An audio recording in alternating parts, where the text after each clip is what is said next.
A quick disclaimer before all our Mexican friends get mad at me. I'm not supporting this, it's just interesting to discuss how Mexican states compare to each other and to the world. I personally wish to see Mexico continue to prosper as one nation. This is just a hypothetical scenario. We all know the story of California and Texas, but did you know that many other Mexican regions tried to break away? For example, the Yucatan Peninsula declared independence and was sovereign republic for 7 years in the 1840s. This led me to wonder how Mexico would actually work since it's a federation of 32 federal entities, 31 states, and the capital, Mexico City. So, how would these states fare internationally as independent countries? Would they still qualify for the World Cup? We wouldn't necessarily have 32 countries. For example, some of these states may form new nations that would be formed culturally and linguistically, where we can see Mexico divided into a few regions.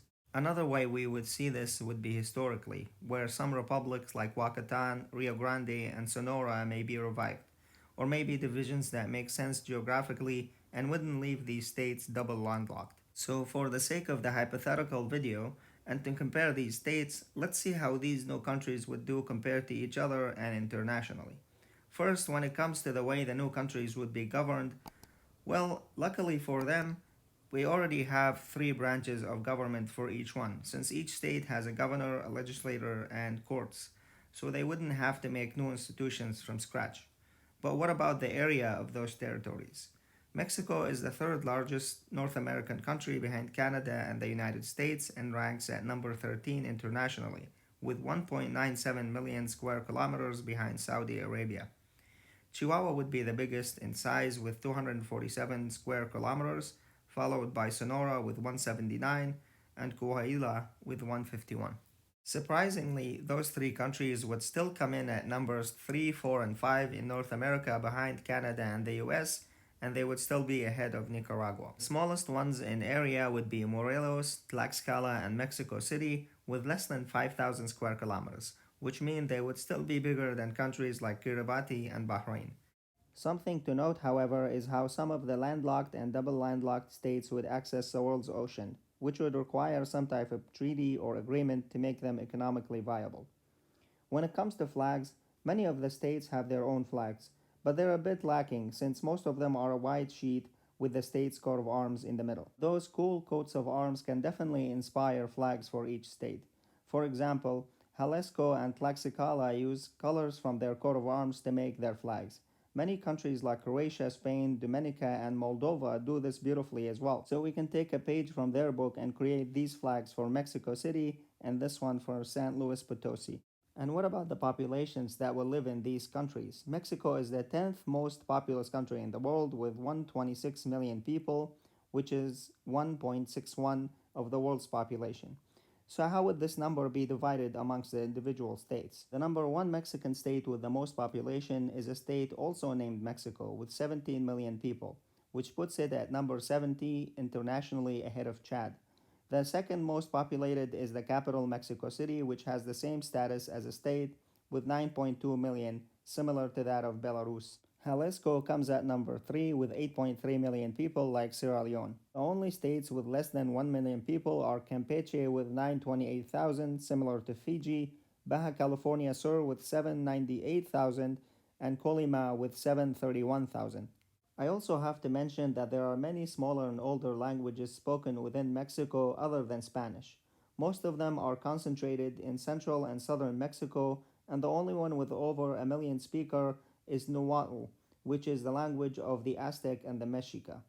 When we look at the religion, however, we find that most people in Mexico share the same faith, Catholic Christianity, which is a dominant religion in Mexico, representing about 82.7% of the total population. This map here shows the percentage of Catholics in Mexico states.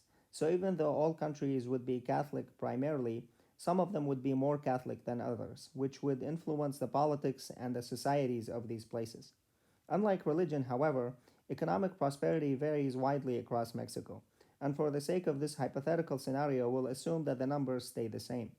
The biggest economy is that of the capital, Mexico City, with $184,000, which makes up 15% of the Mexican economy, and it's comparable to that of New Zealand's economy.